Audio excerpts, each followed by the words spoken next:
Hello guys, स्वागत है आप सभी का आपके अपने यूट्यूब चैनल एग्जाम्स डेयर में। और आज हम स्टार्ट करने जा रहे हैं बी फार्म थर्ड सेमेस्टर के फार्मास्यूटिकल इंजीनियरिंग के मोस्ट इंपॉर्टेंट लॉन्ग क्वेश्चंस के बारे में, जो कि आपके एग्जाम पॉइंट ऑफ व्यू से बहुत ही ज़्यादा इंपॉर्टेंट है।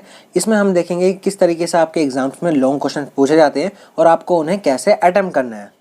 तो यहाँ पे हमने यूनिट वाइज लॉन्ग क्वेश्चंस को लिख रखा है। अब ये वो क्वेश्चंस है जिनके इस बार आने के 80 से 90% चांसेस हैं कि ये क्वेश्चन एग्जाम्स में ज़रूर आएंगे। तो आपको इसमें से कोई भी क्वेश्चन छोड़ के नहीं जाना है। तो चलिए आइए स्टार्ट करते हैं। और जो भी स्टूडेंट इस चैनल पे नहीं आए हैं वो इस चैनल को सब्सक्राइब करना ना भूलें, क्योंकि इसी चैनल पे आप सभी स्टूडेंट्स को बी फार्म थर्ड सेमेस्टर के सभी सब्जेक्ट के प्रीवियस 5 ईयर्स के क्वेश्चन पेपर सॉल्व कराए जाएंगे। और हमने फार्मास्यूटिकल इंजीनियरिंग के सभी क्वेश्चन पेपर के लेक्चर्स अपलोड कर दिए हैं। अगर आपने अभी तक वो नहीं देखे तो आप इजीली हमारे प्लेलिस्ट में जाके लेक्चर्स को अटेंड कर सकते हैं। लिंक आपको डिस्क्रिप्शन में मिल जाएगा। अब यहाँ पे हम सबसे पहले बात करते हैं यूनिट 1 की। अब यूनिट 1 में हमारा फर्स्ट क्वेश्चन आता है, describe principle construction working and application of hammer mill and ball mill. अब इस क्वेश्चन में हमें हैमर मिल और बॉल मिल के प्रिंसिपल बताना है, कंस्ट्रक्शन बतानी है, वर्किंग बतानी है और एप्लीकेशंस के बारे में डिस्कस करना है। नेक्स्ट क्वेश्चन आता है, state and drive Bernoulli's equation. अब इस क्वेश्चन में हमें स्टेटमेंट देनी है बर्नौली इक्वेशन की और फिर हमें बर्नौली इक्वेशन की डेरिवेशन भी करनी है। तो बर्नौली इक्वेशन को हमने बहुत अच्छे से डिस्कस कर रखा है हमारे फार्मास्यूटिकल इंजीनियरिंग के यूनिट 1 के लेक्चर्स में। तो अगर आपने वो लेक्चर अटेंड नहीं करें तो आप इजीली हमारी प्लेलिस्ट में जाके लेक्चर्स को अटेंड कर सकते हैं। नेक्स्ट क्वेश्चन आता है, what do you understand by size reduction, describe the application and mechanism of size reduction. अब इस क्वेश्चन में हमें सबसे पहले साइज रिडक्शन के बारे में बताना है कि साइज रिडक्शन होता क्या है। बेसिकली आपको साइज रिडक्शन की डिफाइन देनी पड़ेगी और फिर आपको साइज रिडक्शन की एप्लीकेशन और मैकेनिज्म के बारे में डिस्कस करना है। तो हमने साइज रिडक्शन की एप्लीकेशन और मैकेनिज्म्स को प्रीवियस ईयर सॉल्व पेपर्स में डिस्कस कर रखा है, तो आप वहाँ से जाके ईजिली इसको देख सकते हैं। नेक्स्ट क्वेश्चन आता है, write the construction and working of simple manometer, orifice meter and rotameter. अब यहाँ पे हमें सिंपल मैनोमीटर, ऑरिफिस मीटर और रोटामीटर की कंस्ट्रक्शन और वर्किंग के बारे में लिखना है। तो यहाँ पे हमारा सिंपल मैनोमीटर जो है वो थोड़ा ज़्यादा इंपॉर्टेंट हो जाता है एग्जाम पॉइंट ऑफ व्यू से, क्योंकि ये जो है कई बार एग्जाम्स में रिपीट हो चुका है। तो आप इसको थोड़ा अच्छे से करके जाइएगा। और हमने सिंपल मैनोमीटर, ऑरिफिस मीटर और रोटामीटर की कंस्ट्रक्शन और वर्किंग को फार्मास्यूटिकल इंजीनियरिंग के यूनिट 1 के लेक्चर्स में बहुत अच्छे से डिस्कस कर लिया था। अगर आपने वो लेक्चर अटेंड नहीं करें तो आप इजीली हमारी फार्मास्यूटिकल इंजीनियरिंग की प्लेलिस्ट में जाके लेक्चर्स को अटेंड कर सकते हैं। तो इसी के साथ हमारा यूनिट 1 कंप्लीट हो जाता है। नेक्स्ट अब हम बात करते हैं यूनिट 2 की। यूनिट 2 में हमारा फर्स्ट क्वेश्चन आता है, classify evaporators, describe construction and working of horizontal tube evaporator. अब इस क्वेश्चन में हमें सबसे पहले इवेपोरेटर की डिफाइन देनी है कि इवेपोरेटर्स होते क्या हैं, फिर हमें इवेपोरेटर्स की क्लासिफिकेशन के बारे में बताना है और फिर हमें हॉरिजॉन्टल ट्यूब इवेपोरेटर की कंस्ट्रक्शन और वर्किंग के बारे में एक्सप्लेन करना है। तो इस तरीके से आपको ये क्वेश्चन अटेम्प्ट करना है। नेक्स्ट क्वेश्चन आता है, describe principle construction and working of triple effect evaporators, what do you mean by economy of multiple effect evaporator. अब इस क्वेश्चन में हमें सबसे पहले ट्रिपल इफेक्ट इवेपोरेटर के प्रिंसिपल, कंस्ट्रक्शन और वर्किंग के बारे में एक्सप्लेन करना है और फिर उसके बाद हमें मल्टीपल इफेक्ट इवेपोरेटर की इकोनॉमी के बारे में भी बताना है। तो ये क्वेश्चन बहुत ही ज़्यादा इंपॉर्टेंट हो जाता है और ये कई बार प्रीवियस ईयर्स में रिपीट भी हो चुका है। तो आप इस क्वेश्चन को बहुत अच्छे से करके जाइएगा। तो इस क्वेश्चन को हमने फार्मास्यूटिकल इंजीनियरिंग के 2019-20 और 20-21 दोनों ही पेपर के सेक्शन बी में डिस्कस कर रखा है। और अगर आपने अभी तक उन लेक्चर्स को अटेंड नहीं करा तो आप इजीली हमारी थर्ड सेमेस्टर के प्रीवियस ईयर सॉल्व पेपर्स की सीरीज में जाके उन लेक्चर्स को अटेंड कर सकते हैं। नेक्स्ट क्वेश्चन आता है, elaborate factors influencing evaporation rate, write the principle, construction, working and advantage of force circulation evaporators. अब इस क्वेश्चन में हमें सबसे पहले फैक्टर्स के बारे में डिस्कस करना है कि वो कौन कौन से फैक्टर्स हैं जो कि हमारा रेट ऑफ इवेपोरेशन को इन्फ्लुएंस कर सकते हैं, मतलब चेंज कर सकते हैं। और फिर हमें उसके बाद फोर्स सर्कुलेशन इवेपोरेटर के प्रिंसिपल, कंस्ट्रक्शन, वर्किंग और एडवांटेज के बारे में एक्सप्लेन करना है। नेक्स्ट क्वेश्चन आता है, discuss about the principle, construction, working and usage of fractional distillation, steam distillation and flash distillation. तो यहाँ पे हमें फ्रैक्शनल डिस्टिलेशन, स्टीम डिस्टिलेशन और फ्लैश डिस्टिलेशन इन तीनों को ही डिटेल में याद करना पड़ेगा, क्योंकि ये तीनों ही एग्जाम्स में रिपीट होती रहती हैं।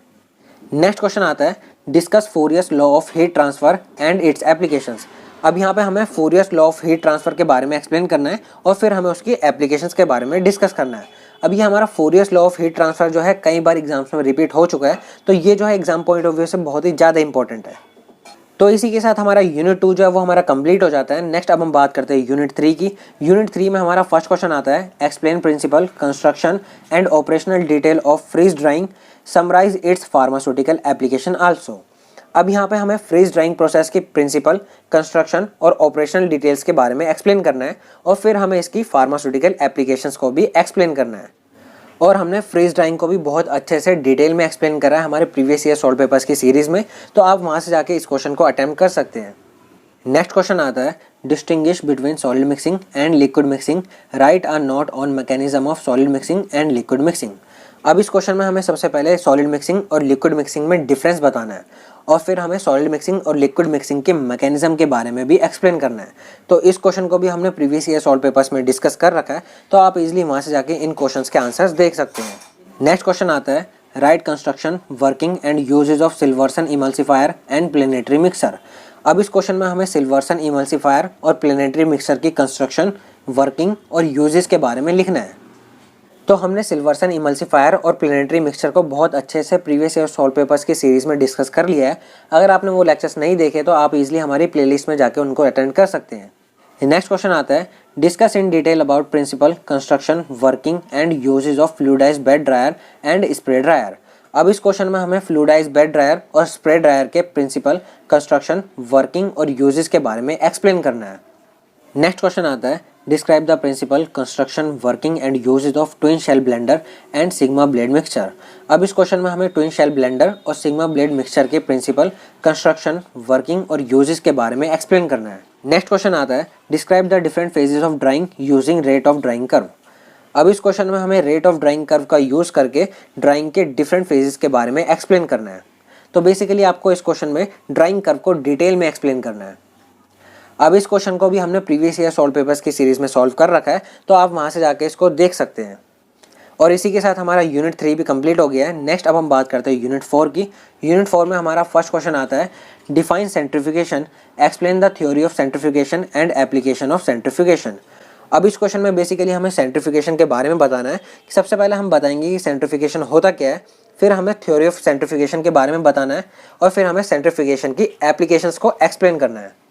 नेक्स्ट क्वेश्चन आता है, explain theory of filtration, add a note on objective of filtration and factor influencing filtration. अब इस क्वेश्चन में बेसिकली हमें फिल्ट्रेशन प्रोसेस को डिटेल में एक्सप्लेन करना है। सबसे पहले हम बात करते हैं फिल्ट्रेशन की, तो हमें इस क्वेश्चन में सबसे पहले बताना है कि फिल्ट्रेशन होता क्या है और उसके बाद हमें थ्योरी ऑफ फिल्ट्रेशन को एक्सप्लेन करना है। अब थ्योरी ऑफ फिल्ट्रेशन को एक्सप्लेन करने के बाद हमें फिल्ट्रेशन प्रोसेस के ऑब्जेक्टिव्स के बारे में बताना है कि फिल्ट्रेशन प्रोसेस के कौन कौन से ऑब्जेक्टिव्स होते हैं, उनके बारे में हमें डिस्कस करना है। अब हमारा फिल्ट्रेशन प्रोसेस के ऑब्जेक्टिव्स बताने के बाद हमें फैक्टर्स के बारे में एक्सप्लेन करना है कि वो कौन कौन से फैक्टर्स हैं जो कि हमारा रेट ऑफ फिल्ट्रेशन को इन्फ्लुएंस करते हैं, मतलब या तो वो कम करते हैं या फिर ज़्यादा करते हैं। तो उन फैक्टर्स के बारे में हमें डिस्कस करना है। नेक्स्ट क्वेश्चन आता है, describe the principle and working of filter leaf and drum filter with suitable diagram. अब इस क्वेश्चन में हमें फिल्टर लीफ और ड्रम फिल्टर के प्रिंसिपल और वर्किंग को एक्सप्लेन करना है उनके डायग्राम के साथ। नेक्स्ट क्वेश्चन आता है, describe the principle, construction, working and usage of perforated basket centrifuge and non perforated basket centrifuge. अब इस क्वेश्चन में हमें परफोरेटेड बास्केट सेंट्रीफ्यूज और नॉन परफोरेटेड बास्केट सेंट्रीफ्यूज के प्रिंसिपल, कंस्ट्रक्शन, वर्किंग और यूजेस के बारे में एक्सप्लेन करना है। अब यहाँ पे हमारा परफोरेटेड बास्केट सेंट्रीफ्यूज और नॉन परफोरेटेड बास्केट सेंट्रीफ्यूज दोनों ही हमारा एग्जाम पॉइंट ऑफ व्यू से बहुत ही ज़्यादा इंपॉर्टेंट है।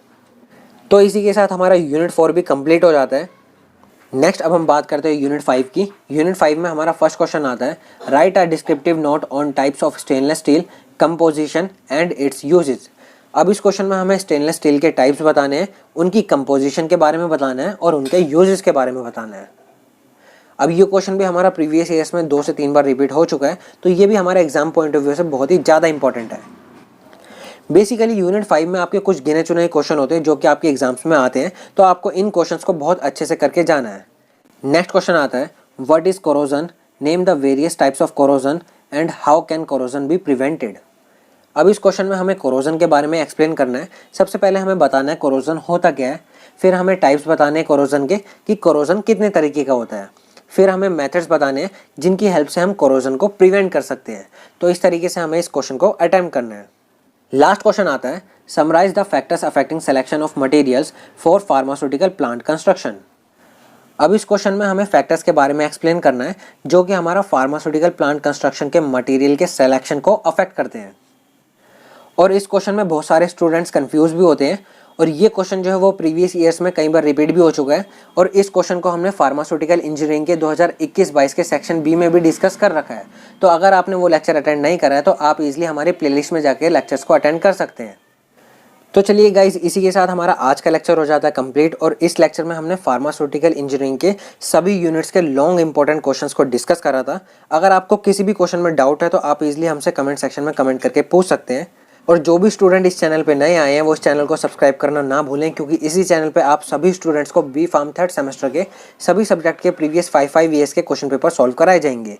और जिन भी स्टूडेंट्स को pharmacy related notes, practical files या प्रीवियस ईयर सॉल्व पेपर्स की PDF चाहिए, वो हमारे टेलीग्राम चैनल से आके फ्री ऑफ कॉस्ट डाउनलोड कर सकते हैं। लिंक आपको डिस्क्रिप्शन में मिल जाएगा।